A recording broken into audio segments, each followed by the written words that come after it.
আসসালামু আলাইকুম। আলহামদুলিল্লাহ গত কয়েকদিন টানা ধানের কাজ করার পর আমাদের প্রায় 3 বিঘা জমিতে ধান লাগানোর কাজ আজকে শেষ হচ্ছে। যেহেতু আমাদের ধান লাগানোর কাজটা আজকে প্রায় শেষ, তাই আজকে সবাই আবদার করেছিল যে দুপুরে যেন গরুর গোশত দিয়ে আমাদেরকে খাওয়ানোর ব্যবস্থা করা হয়। আগে থেকেই সকালবেলা আমরা গরুর গোশত আনিয়ে রেখেছিলাম, যেহেতু দুপুরে আমাদের এটা রান্না করতে হবে। কিন্তু আমাদের যে জমিতে আমরা সর্বশেষ ধান লাগাচ্ছি, এখানে ধান লাগাতে লাগাতে অনেক বেশি সময় আমাদের লেগে যাচ্ছিল, কারণ এই জমিটা ধান লাগানোর উপযুক্ত জমি না। এই জমিতে প্রচুর পরিমাণে ঘাস রয়েছে। হয়তো আপনারা দেখতে পেয়েছেন যেদিন এই জমিটা আমরা চাষ দিয়েছিলাম, প্রচুর পরিমাণে ঘাস এখানে ছিল, ছাগল বাঁধা ছিল, ছাগল ওই ঘাসগুলি খাচ্ছিল।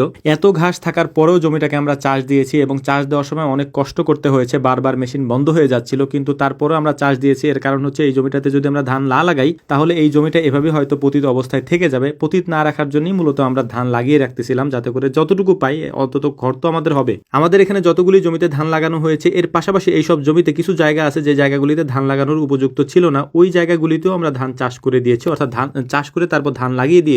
কারণ জায়গা পতিত রেখে কি হবে, ওই জায়গায় ধান চাষ করে দিলে অল্প কিছু হলেও তো হবে, বিশেষ করে আমাদের খরচ তো হবে। এর পাশাপাশি হচ্ছে এখন যেহেতু বৃষ্টির সিজন, তাই পানি দেওয়ার তেমন একটা চিন্তা ভাবনা আমাদেরকে করতে হবে না। মাঝে মাঝে বৃষ্টি হয়, ওই বৃষ্টির পানিতেই ধানের পানি হয়ে যায়। আলহামদুলিল্লাহ ধানের কাজগুলি শেষ করার পর বাড়িতে যাওয়ার পথে আমরা পাট দেখে যাচ্ছিলাম যে পাট কি হয়েছে কিনা, অর্থাৎ এই পাটকে আগামীকালকে বাছা যাবে কিনা এটা দেখার জন্য কিছু পাট আমরা উঠিয়ে তারপর দেখতেছিলাম ধুয়ে পরিষ্কার করে। আগামীকালকে হয়তো এটা উঠাতে হবে, যে কারণে এটাকে সুন্দর করে আমরা দেখে নিচ্ছিলাম। কাজ শেষ করে বাড়িতে আসতে আসতে আমাদের অনেক বেলা হয়ে যায়। বাড়িতে এসেই আমরা সুন্দর করে আমাদের রান্নাটা চড়িয়ে দিয়েছি, কারণ দ্রুত আমাদের এই কাজটা করতে হবে। সবার পেটেই খুব ক্ষুধা, কারণ আজকে কাজও অনেক বেশি হয়েছে, যে কারণে সবাই ক্লান্তও বেশি। আমরা দ্রুত এই কাজগুলি করার চেষ্টা করছি, অর্থাৎ রান্নার কাজটা শেষ করার চেষ্টা করছি। এবং সবাই এখনো আসেনি, মানে সবাই বাড়িতে গিয়েছে গোসল করার জন্য, গোসল টোসল করে জামাকাপড় পাল্টে তারপর সবাই আসবে এবং সবাইকে নিয়ে দুপুরের খাবারটা আমরা খাবো ইনশাল্লাহ। এই জন্য গরু গোশত আগেই বলেছি যে সকালে আমরা আনিয়ে রেখেছিলাম, এরপরে এটাকে সুন্দর করে ভোনা করতেছিলাম।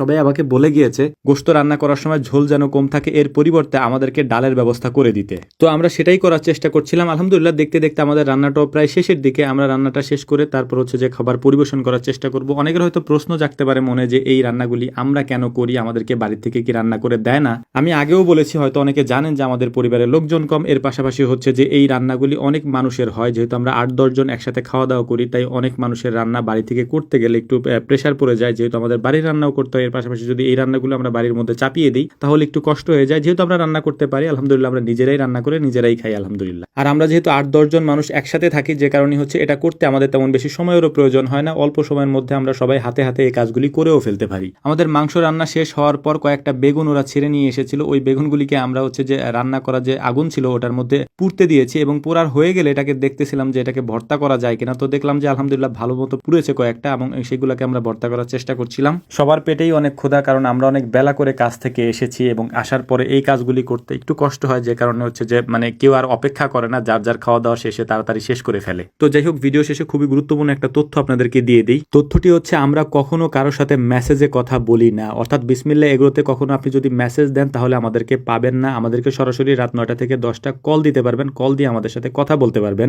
যদি বিসমিল্লাহ এগ্রো নামে কোনো পেজ থেকে আপনাদের সাথে কথা বলে মেসেজে, তাহলে বুঝে নেবেন ওইটা ফেক পেজ। আমাদের অরিজিনাল পেজ থেকে কারোর সাথে কখনো মেসেজে কথা বলা হয় না। তো যাই হোক, আমাদের জন্য দোয়া করবেন। আসসালামু আলাইকুম ওয়া রাহমাতুল্লাহ।